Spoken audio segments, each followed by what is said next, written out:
everybody. This is Tulip. And this is Cassidy. And we're finally here with season 1, episode 9, Finish the Song. We've got one episode left to podcast in season 1. And we hope to be current after that. We were just discussing, they finally have a release date for season 2. It is June 19th. So. And I've got to say, I am super disappointed that it's going to be on Monday. Yeah. I actually think they might be shooting themselves in the foot by moving it off of a weekend day. Yep. Me too. Is such a bummer. But they're with the ratings, I really think that they're probably going to put something else in its time slot that they're going to hope, for another Walking Dead or Fear the Walking Dead type show. Do you think that they're going to come up with a new show, or do you think they're going to slide Into the Badlands into that? Well, Into the Badlands won't be going because it's going right now. I don't know. Huh. Yeah, see, because I don't get AMC. I don't get a lot of AMC propaganda. Right. So I don't know what they have in the pipeline. I don't either. It'll be interesting. Yeah. But let's hope that Preacher will continue to thrive. I don't know. Maybe moving it to a new night will make a difference. Maybe. Maybe people won't be looking for Walking Dead Part 3, Yeah, I think because Walking Dead, it gets some fierce competition on Sunday nights with like award shows and things like that. So I think that maybe moving it to a Monday night, Preacher won't have the competition. I don't know what else is on Monday night because I generally don't watch shows live. And the other thing is maybe just moving it out from underneath the shadow of Walking Dead will make a difference. I think a lot of people look at that time slot and they kind of look for something easy to slide into.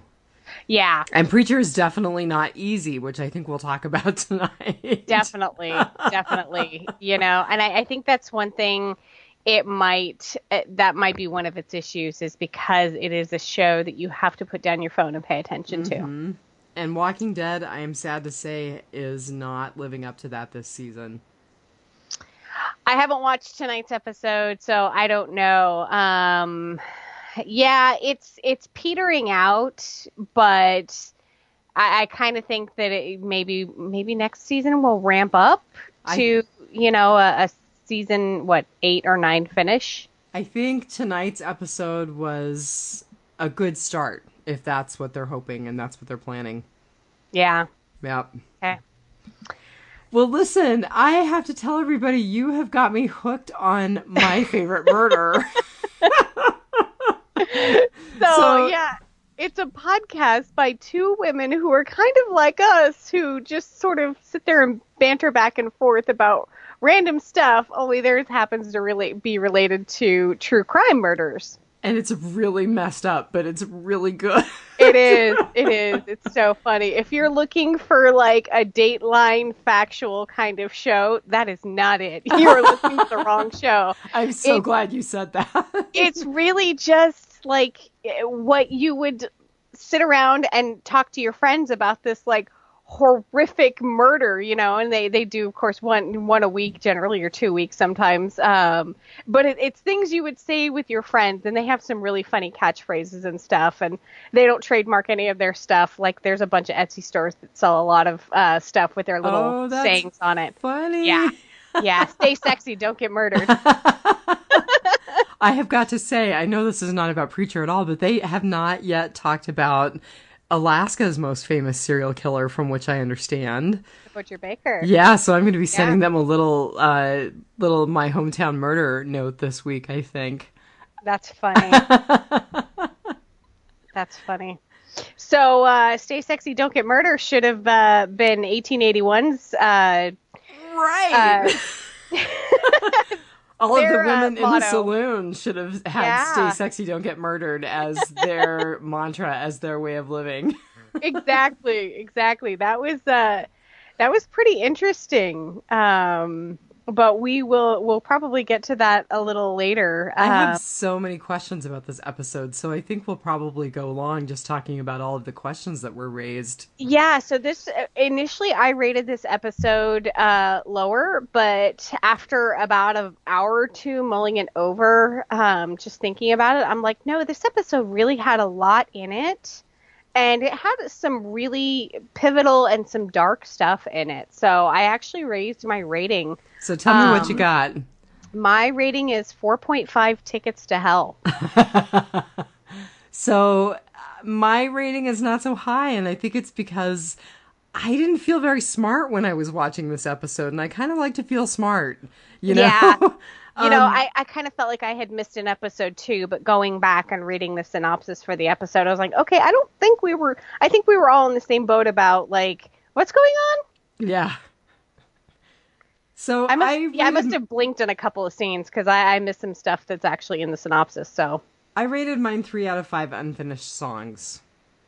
And that was the name of the episode. Sing me a song. Finish the song. Or finish the song. You're right. Yeah. So Sing Me a Song was a Walking Dead episode. Yeah.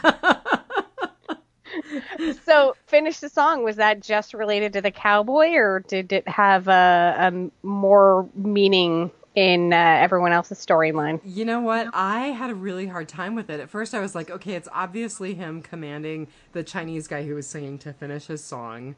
Right. It also was him reflecting on the fact that his wife didn't finish singing to their daughter. Oh, I did not catch that. Mm-hmm. But I didn't catch anything else that really made me feel like I understood why this title was this title. Yeah. I don't know. Yeah. I kind of thought, is it about wink and blink and a nod? You know, but we already went there and we already finished that song and we've kind of moved on. Yeah, I don't get that there was any larger meaning to the title of the episode. I think just like we always say about Walking Dead, there's nothing that's a throwaway. So I'm sure it's just us not catching it. Yeah. Well, I didn't get any numbers in this episode either. I didn't find any numbers for biblical references. I am definitely not the numberista like you are, but I didn't see any either. So yeah, I was looking. But speaking of numbers, I have numbers from the ratings for the show. So it premiered on July 24th last year. The same day views were 1.57 million. And that was actually down a little bit. It was 1.65 million for El Valero. So, you know, we definitely are seeing that Preacher is struggling, which is a bummer.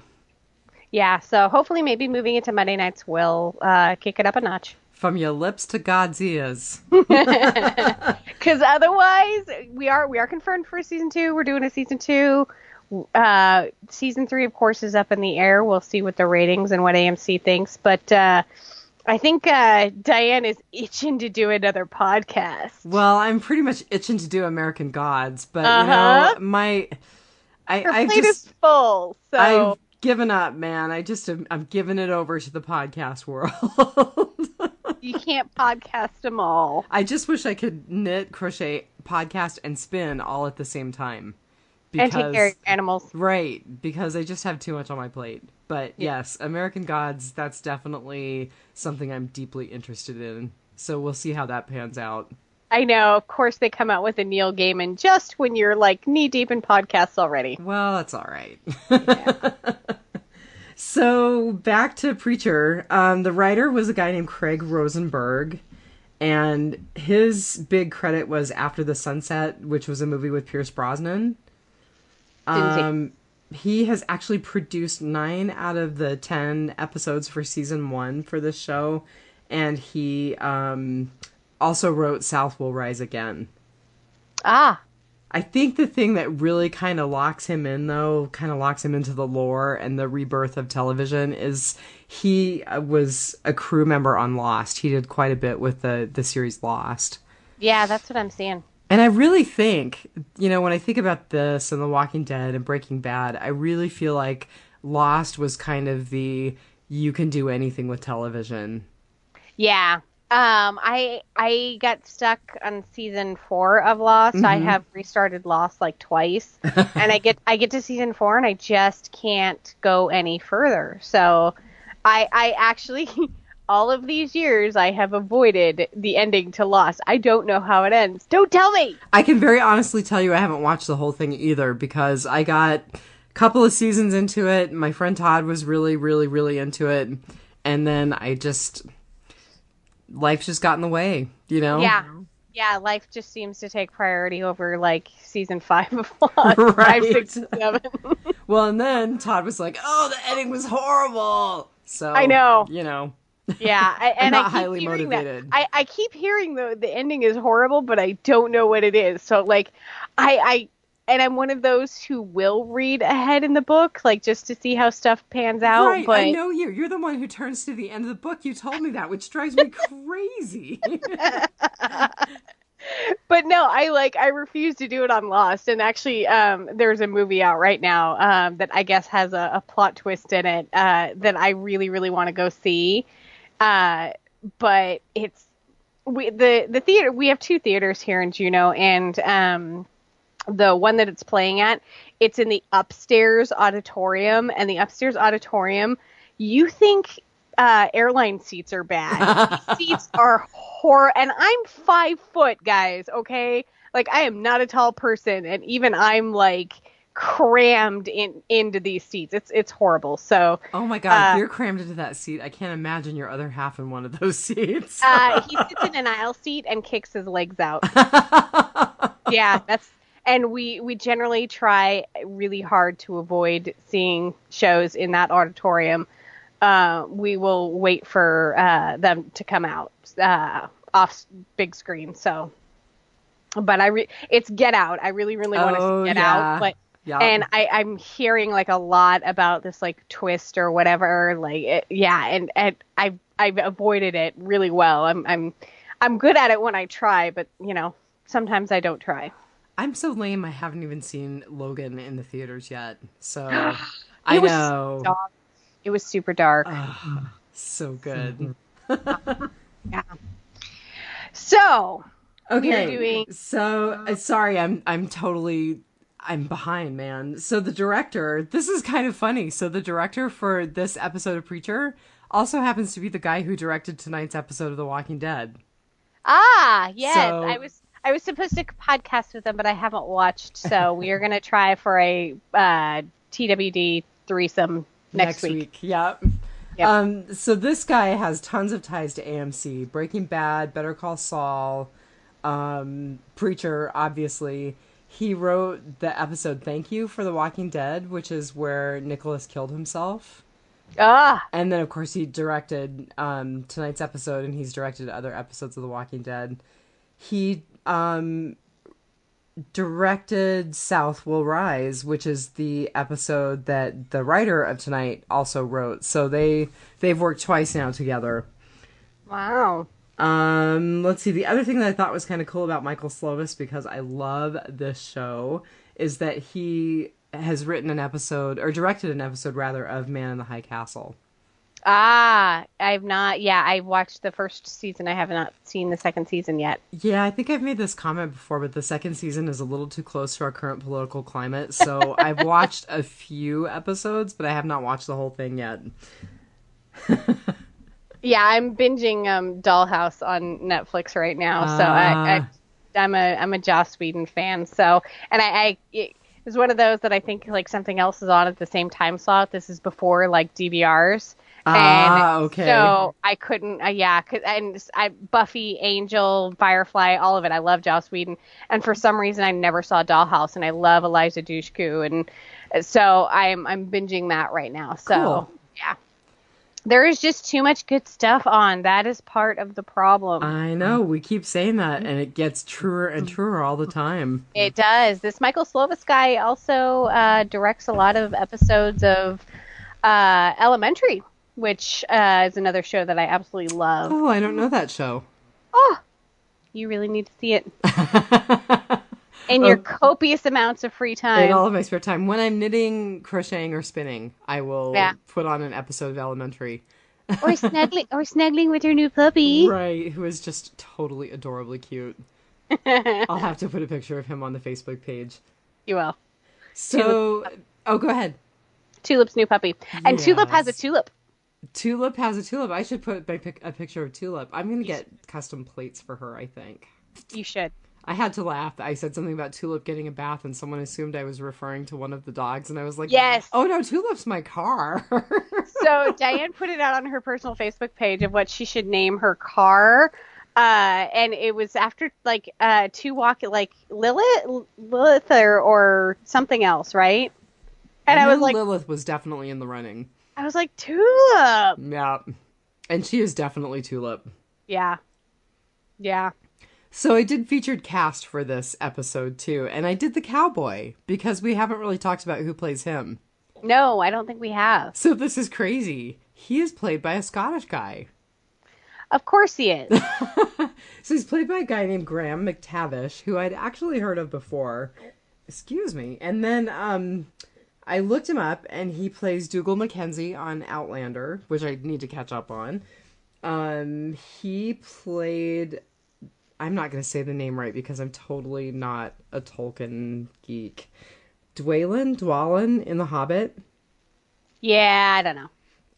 He was in Rambo, he was in Creed, he acted in Rome, the series Rome, and apparently he's really famous for his voice work in animation and games. So he's got a really extensive list of credits on IMDb. Yeah, they go all the way back to 86. Mm-hmm. And they finally... I don't know if they've said this in the series. I don't think they have, but they said on his IMDb page that the cowboy is also called the Saint of Killers, or the Saint of All Killers, which is that was his name in the comic book. So that finally got disclosed. And the preacher back in 1881 called him the Butcher of Gettysburg. Right. Yeah. Which is where the preacher knew him from. And so I have a lot of questions about what the cowboy is damned for, which we'll definitely get into. Yeah, absolutely. So starting out, so what's your good news? What's your gospel? My good news was, I can't remember now. Wait a minute, don't you have extensive notes? I didn't this time. It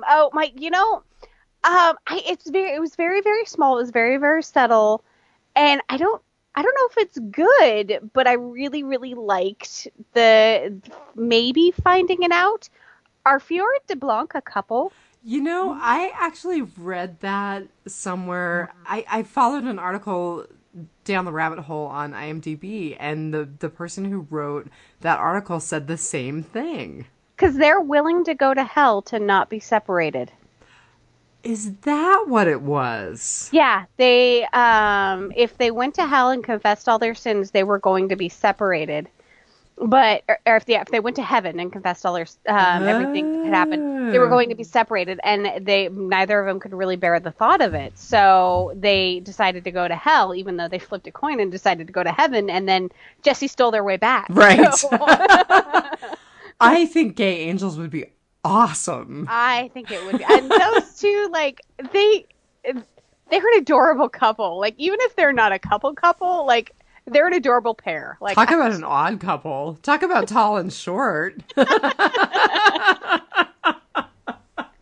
and just their personalities and their demeanors. Like couldn't you like in a different setting, you could totally see them like cooking dinner together. Oh my god, that is so funny. Having friends over for, wine and stuff. Like I could totally see them as a couple. So I really, really, I hope that is true. I'm not a comic book fan. I don't know if that's in the books or if that's a turn they're going to take for TV, or maybe that's all we're going to get. But I like the idea of those two being in love. Well, you're not the first person who said that, because like I said, I followed that article down the rabbit hole, and that author said the same thing. So, yeah. So like I said, it was very small, and I don't even I guess that's my good. There actually wasn't a lot of like good in this episode. This is a pretty dark episode. So mine were kind of small things too. I was happy that we got back to the cowboy. Although Yes. I was saying to you that because we've taken so long to watch this and to get the podcast out and all of that, I kind of felt like I wish that I had watched it closer together because I felt like I missed some stuff with the cowboy after being away from that character for so long. Yeah. Um, But oh, go ahead. like I was like, am I crazy? Are they like in this episode? Are they showing every single scene like the 10-second clips we have seen of the cowboy in like every other episode this season? They are showing the entire thing sequentially. Like Again I'm like, and again yeah, and again. well, even before that, I was just like, we've seen this. Why are they going through this? Why are we going back to this? What is going on? Why am I seeing this again? And so I just was like, what is going on? But yeah, so we learn in the end why we keep going through it.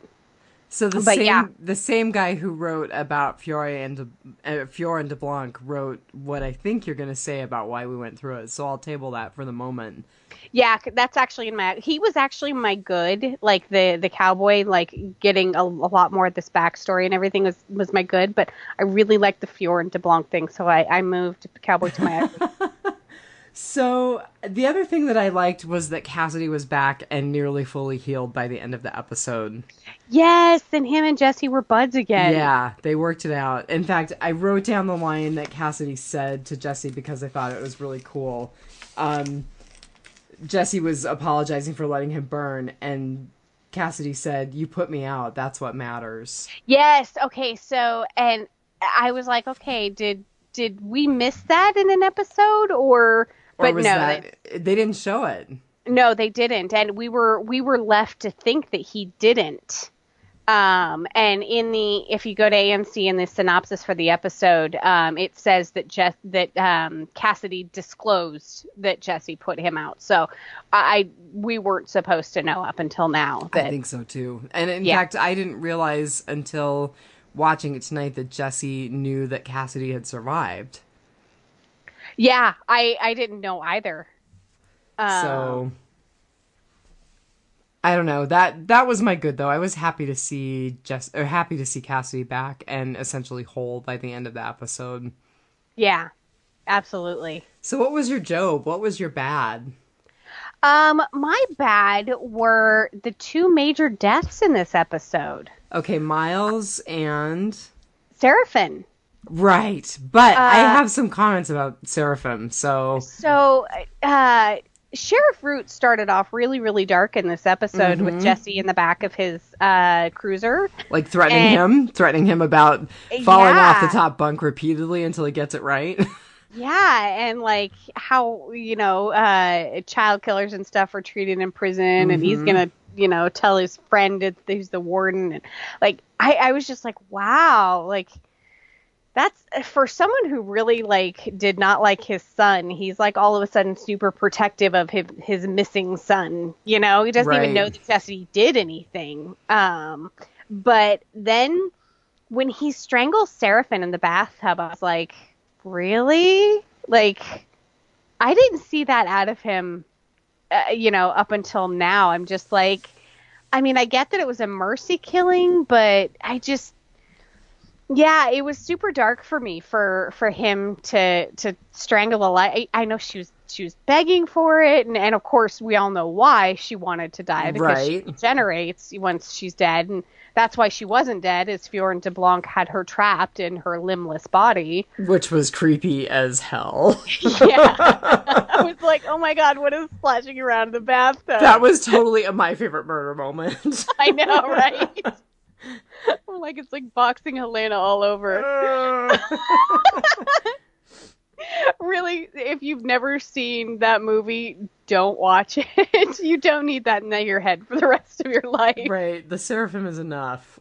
Yeah. So, and then we killed Miles this episode. Right. What was with Emily doing that? Oh my god. So my revelations is all some of these questions. So okay. So she was all like, I'm dating the mayor to Tulip. Because I love their little girl sessions when they have I them. think she was just totally trying to show her up, though, and be like, I don't need Jesse. You I can do have too. Jesse.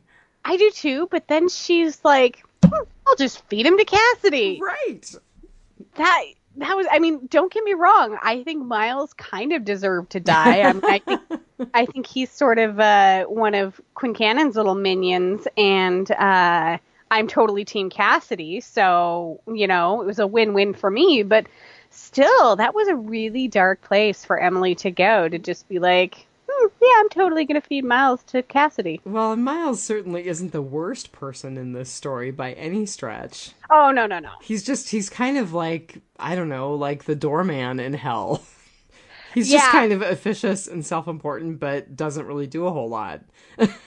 Yeah, and I'm like, okay, he's not a great guy, but I don't know if he actually deserved to die, especially being drained by Cassidy. No, why not let Walter get drained by Cassidy? Walter's not doing anything. I wondered about that. I was like, I know Tulip loves him, and Tulip would probably kill Emily for feeding Walter to Cassidy. She but probably would. can you imagine like the casting for Walter? Like, You just have to sleep on the couch a lot. pretty much. I get paid to just sleep on camera. Well, so my Job was my comment from earlier, which is that, people like to feel smart when they're watching things and paying attention to things, and I didn't feel very smart. And I just thought, is this show too complicated for the average person? I know we've talked about it before, and, I look at Twitter a lot more than I used to, politics aside. And I like to follow some celebrities, and I followed Seth Rogen, and he said something about, just getting the opportunity to really bring this comic book that he loves to the series or to the television. And I admire that, and I admire that he is totally steaming forward with his vision. Viewers be damned, quite honestly.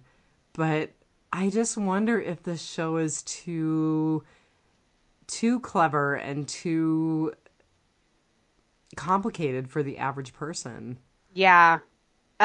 We've talked about this before, that it was developed by Sam Catlin, Seth Rogen, and Evan Goldberg, and they are total comic book fanboys for Preacher, and I absolutely admire them wanting to absolutely stay as true as possible as you can on cable to the comic books, but you kind of got to water things down a little more for mass production. I hate to say it, I do too, but you have to make it a little more interesting to follow, a little easier to follow, quite honestly. And I think that may be a failing in this series. Yeah, anytime we see comic book or book out adaptations shows, everything from True Blood to Walking Dead, things you cannot stay true to source material, Well, and they're not 100% true to the source material. I don't know the whole series, but I've read the first graphic novel, and they're definitely not 100% true. But they're certainly a lot less concerned about hauling the audience along with them. Right. And there just seems to be a lot going on, and maybe in season 2 we will put a finer point on things and kind of bring some storylines together, and that will help out. I definitely think they were right on with the pilot. I maintain that it's one of the best pilots I've seen ever. That and The Walking Dead. These two series have amazing pilot episodes, but I'm concerned that they're just not grabbing people quite as much as that did. Yeah, I remember with the pilot episode for this one, we were like, it really grabbed you and like, what just happened? Yeah. But you can't spend the entire season to go, what is happening? Right, right. And I mentioned to you that I have a coworker who's actually watching, and at the end of the the season, which we were not at the end of the season because we were still working on podcasting, she came to me and she said, "Have you finished it? Because I'm so confused."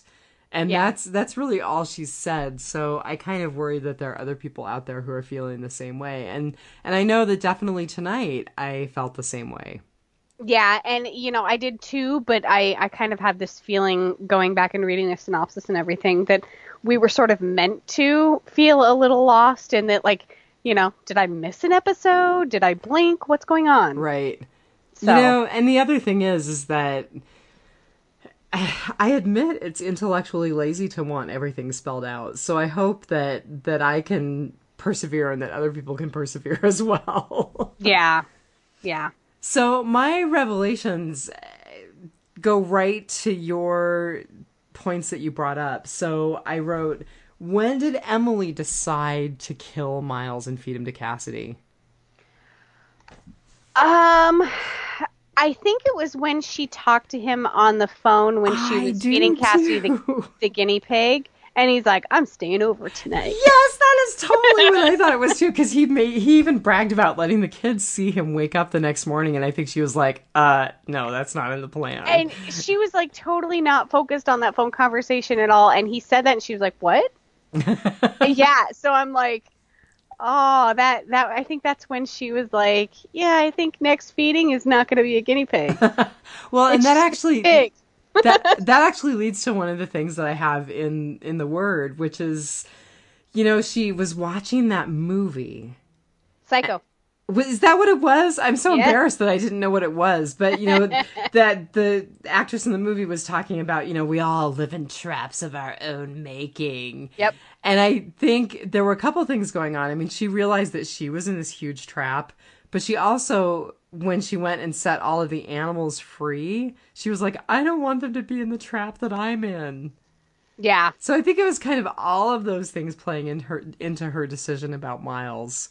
And what's ironic about that is, have you ever let a caged animal go or know anybody that's let a caged animal go? They're usually clueless because they've lived in a cage their whole life. They've been fed and they live in a cage their whole life. Yeah. That's exactly what they do too, is they just sit there. Like, they don't run off. Right. They generally just stay kind of in the area that they were released in until they get eaten by another animal. Although as an owner of goats, I'm sure that the goat who was in the hallway would give her the hoof and sprint. Okay, so another question for you. So I did write, why did Sheriff Root kill the Seraphim? And one of the things, and this is totally a murderista, my favorite murder moment, strangling is really personal. Yes. And I was looking at all the stuff that was going across his face, and I was like, this is about Eugene. This is about wishing Eugene hadn't survived. This is about wanting Eugene to be out of his misery. Oh. I mean, I totally was, that's where my brain went with all of that. Yeah, I like that, because I was like, oh my, what is going on in his head? Mm-hmm. But I think it was also the, oh my God, Eugene is gone. I mean, I think it was all of those mixed feelings. Yeah. I expected him to smother her, just plug her nose and put his hand over her mouth and just smother her. Other than that, maybe laying her down and drowning her. Well, and he had to look her in the face the whole time. They looked each other in the face. Yeah. And it's just such an intensely personal thing. And why do you think she, when she showed up behind him, she didn't thank him or, why wouldn't she kind of absolve him of what he had just done? I don't get the feeling from that character that she's about absolution for anything. I think she's all about whatever celestial bounty hunting. Right. I mean, her motivation is getting the job done, and I don't think she's about absolving anyone of anything. I think that he served a need, and she's going on. Yeah, she is a little Terminator 3. Yeah, she's totally Terminator 3. Yeah. Okay, and so did the angels know what they were going to find when they went to hell? I think so. Because they... they knew who they were approaching, and they had a job for him. I don't think that they just landed on anyone's personal hell doorstep. I just thought that was really interesting, especially given their initial reluctance to go to hell. Yeah. Yeah. And I think it's interesting that they are looking to have Jesse bumped off. They're going to hell to hire someone to get Jesse bumped off, but they didn't go to hell to get Eugene back. Right. Because I really think that if Jesse could right his wrongs, I think that he would willingly give up Genesis, and that Genesis would be satisfied that he is willingly giving him up. Giving it up. See, that's funny because I don't think that. I think actually Genesis is not even remotely interested in being separated from Jesse. Really? Yeah. Huh. And I'm not saying that because of any knowledge from the comic book. I just, Genesis has found the right host. Yeah. Someone who can tolerate him, and Genesis is enjoying the ride. Yeah. Interesting. Because I mean, I don't know anything about the comic book, so I don't know what the physics behind Genesis is, but can Genesis stay in Jesse if Jesse doesn't want? Because even he is realizing that this is far too powerful for him. Yeah, I don't know. I mean, I would say that Genesis is far more powerful than Jesse, so what Genesis wants, Genesis gets. But I don't know. Yeah. Yeah. Hopefully, if nothing else, if this series does not survive, they'll have an opportunity to answer those questions and resolve things. Yeah, otherwise I'm going to have to pick up the books. Yeah, well, I was thinking the other day I need to read Onward now. Ah, yeah. So, but I'm reading Murder. Yeah, Diane's reading true crime novels that I read as a teenager, which says so much about us. Excuse me, I'm so... That's embarrassing. No.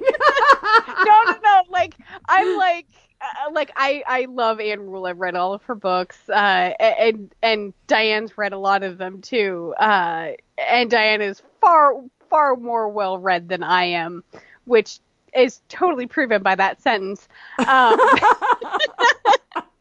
And what's funny is I was thinking we would be the perfect people to podcast American Gods, because I know nothing about Neil Gaiman stuff and you know everything. So we would come at it from two totally different perspectives. I wouldn't say I know everything about Neil Gaiman, but keep that thought. Says the woman who has Neil Gaiman's death tattooed on her arm. And Sandman. See? I'm just trying to figure out what preacher tattoo to get. Till the end of the world, Tulip. Oh, look at that. That's exactly right. There's her new tattoo. Oh. I name her car. I get her. Soul sisters. All right. So what about the word? What about just kind of meandering through the episode? Do you have any other stuff that you want to address? Well, the cowboy stuff, we found out that the reason why we kept seeing the stuff over and over is because the cowboy is in hell. Why is he damned? Is it the butcher of Gettysburg? Is it because he slaughtered all of those people in the saloon? What do you think? So did you catch who the heads were that he unfurled from the blanket? No. They were the children in the schoolhouse. The Oh, why would he do that? Okay, right? So, and I didn't even catch that. They kept showing in the beginning of the episode. It kind of opens with watching him come in. Yeah, back and into town. I didn't catch that the heads were the kids until I read it in the synopsis for the show, which is why I always go back to the would he do that? Show. Yeah, I don't know. Like, I think that speaks to part of his whole Butcher of Gettysburg title. Because, here's the other thing, though. I mean, I was watching him make the decision to go back and try to save that family. Right. And I was watching him make the decision to jeopardize everything he holds dear for a greater good. So he actually did or tried to do a good thing. And Right. so I was very conflicted about why he was damned, but not so much now. Well, and what the preacher said, the preacher in Right. 1881, And that preacher was a um, horrible person too. what's up? That preacher was a horrible person too. He is, but do you remember what he said? Well, he talks about everyone in the saloon having accepted Jesus and being saved. Right. Nothing is unforgivable except when you accept Jesus. Right. So I think that the cowboy is just he may be damned for his lack of acceptance. Do you think he's so angry? I mean, I think the reason that he repudiated accepting Jesus in the scene in the saloon was that he was so angry that his family was dead. Absolutely, everything that he has seen. I mean, we don't know what the whole Butcher of Gettysburg thing is, but there is something way before all of this. I think that he moved to Ratwater and he was trying to have a life with his wife and his child, and you know, he was already trying to atone for something that he had done. And that kind of plays into a lot of Civil War stories, actually, because a lot of Civil War soldiers did that. They moved west to try to escape the war and to try to escape their personal legacies in the war.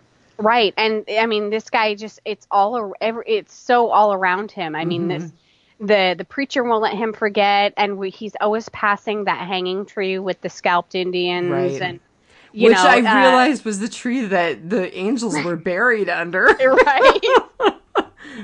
And, then we see him, witnessing horrible atrocities reaped upon, the settlers around him, the Indian scalps that are being sold and in the saloon, and just, he just can't get away from it. And I think he's when his family dies, he snaps. But there's definitely something that happened before. So I wonder if we'll get any more of his story, or if this is it, and now he moves on into the future with his mission to kill Jesse.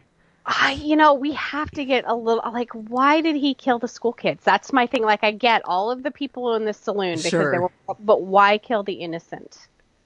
I don't know. Maybe that goes back to his history as the Butcher of Gettysburg. Maybe he's a horrible serial killer, and that's just one more thing. Yeah.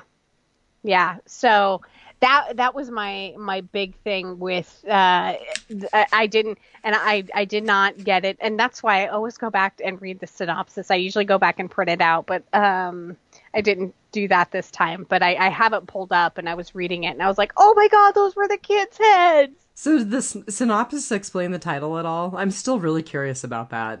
No, it just goes through what happened in the scenes of the episode. Okay. And it's funny, every once in a while I think the synopsis are written from the script, and if there's a change, it's not updated, because every once in a while I'll find just like the tiniest little flaw, or like they'll use the wrong word, like when Tulip is confronting Carlos, she walks toward him with a mallet. Well, technically, that was a meat tenderizer. Yeah, it did look like a meat tenderizer to me, too. So, and there are other, like, small little things that I have caught in, and it's not just this show, it's also TWD and Fear. Okay. So it's just funny to go back and read. But, like, yeah, so, and I get those little moments where I'm like, oh my god, those were the kids' heads, that I wouldn't have recognized otherwise. And granted, I've only watched it once. I may have caught it on the second watch, but yeah, I was glad to go back and read, then be like, oh, this guy really is kind of twisted. There's something wrong with him. But yeah, so hell came to Ratwater. Well, and Ratwater leads back to hell. I thought the travel agent was really funny. Yes, and I love that they were like, she's like, job titles. You're going to hell, someone may ask. And one of them's like architect, and the other one's like serial killer. And I love that she propositions one of them, and the other one's like, no. Yeah. So what happens if you're shot in the head in hell? I don't know. Yeah, because, I mean, he's an angel, so he comes back, but where does he come back to? Or can you even, like, die in hell? Like, because, of course, the cowboy keeps reliving the same deaths over and over, so I can't remember which one it was that got shot, Fiora de Blanc. I have a hard time keeping them straight. So Fiora's the short one, right? I think so. And It that's was the one that got Fiora. shot. It was Fiora who got shot. Okay. And so DeBlanc was totally nonplussed about it. So I think it's okay, but he didn't really get back up right away. No. So he was, I have a proposition, I don't think we'll lose Fiora and DeBlanc. I think that if nothing else, maybe he'll reincarnate back on Earth or something. I was gonna say, yeah, but does he have to get another ticket back to hell and ride the shuttle to hell? Hopefully not. Oh, speaking of which, so the article that I fell down the rabbit hole with, apparently that little stretch of roadway is in Breaking Bad, and it was like a big nod to Breaking Bad. Oh, that's funny. And Tulip saying that she has to go kill a man in Albuquerque. Big nod to Breaking Bad. There's another show I gotta watch. So, oh God, I love that show. I'm actually at the point where I think rewatch might be in order, but well, and then you have Better Call Saul, which I have not started. I actually accidentally watched the first episode, and I'm like, I'm sure it had a lot of Breaking Bad references. Yeah, that I didn't get, and it wasn't interesting, but maybe that would change if I had seen Breaking Bad. So, but yeah. So did you see Jesse steal the phone to heaven? No, I didn't. Did he steal it in this episode, or was it in a previous episode? Okay, according to the synopsis, it is in this episode. The synopsis mentions that they go to look for the phone and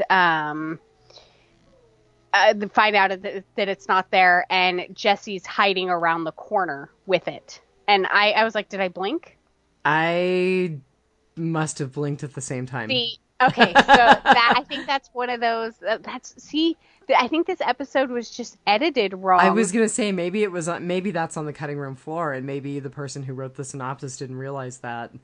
Yeah, it must have been edited out after the synopsis was wrote. So another reason why I always go back to the synopsis, because I didn't blink. That scene did not make it into the final cut, and it made me feel lost. That I was like, okay, who goes into that room with all the blood and gore and weapons and everything and looks under the bed and steals a phone?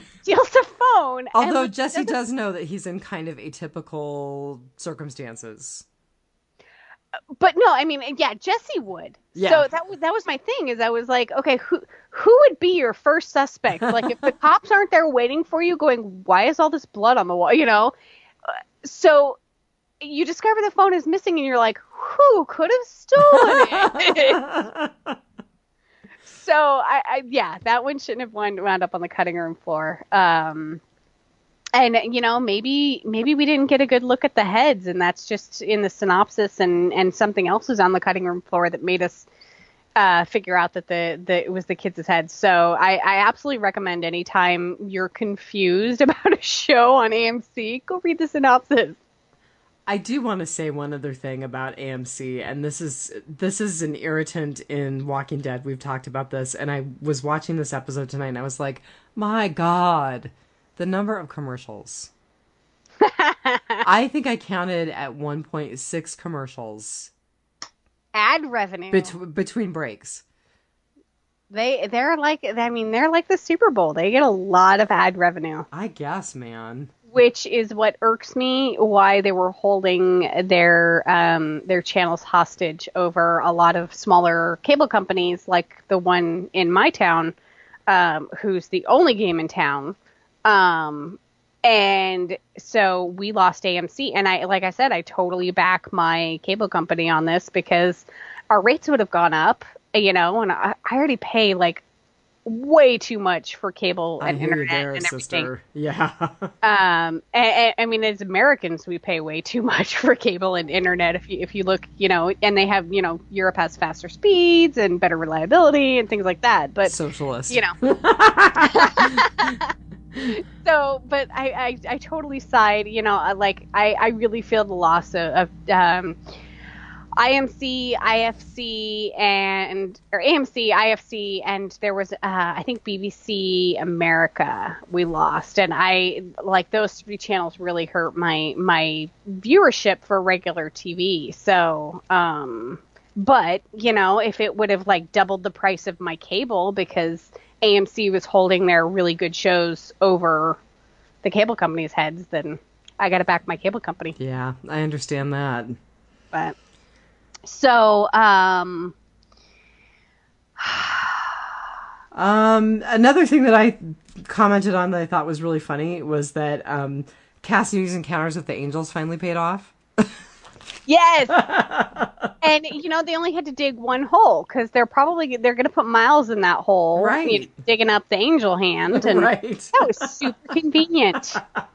And I did love that moment between Jesse and Cassidy where Jesse's like, "Well, if I just killed the mayor, what would you do?" And he's like, "Help you bury the body." And Jesse's like, "Yeah."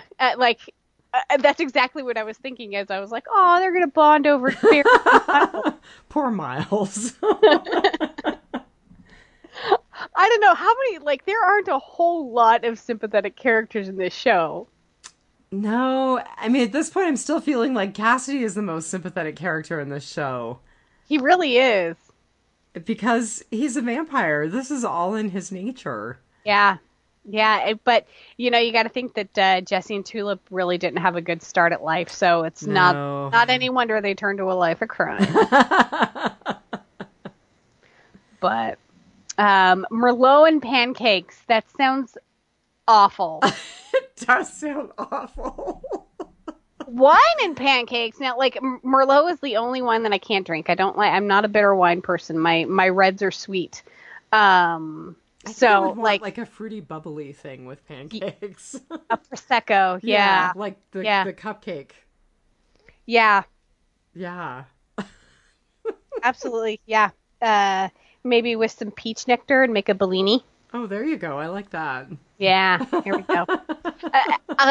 This past year, I had never heard of a Bellini before, and suddenly they're everywhere. Every time I turn on a show with rich people or the Food Network or something, people are talking about, I think they're Bellinis. I'm probably saying that wrong. But it's basically a mimosa with peach nectar instead of orange juice. You have got me. I may be a little more well-read, but you're going to be the bartender, so. As I sit here and drink my cucumber ice water. I just had a protein smoothie. I get it. What happened to us? We're teetotalers all of a sudden. Well, do you have anything else? I think that is it for this episode. We have one more and we wrap up this season. And then I think maybe at some point we'll do a recap of the first season, or maybe the things that we like the best from the first season. Yeah, definitely. Maybe a couple of weeks before the premiere. Yeah. Season 2 premieres June 19th, so we've got some time. I think we can fit that into our schedules. It'll be eaten up by Fear the Walking Dead and American Gods. Yeah, so... All right. Well, if you have nothing more, I have nothing more. Well, Cassidy. Till the end of the world, Tulip. Till the end of the world. Have a great night, everybody. All right. Take care.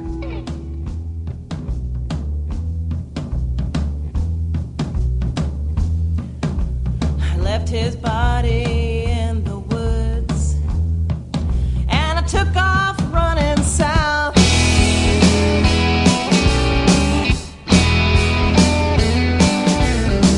His body in the woods, and I took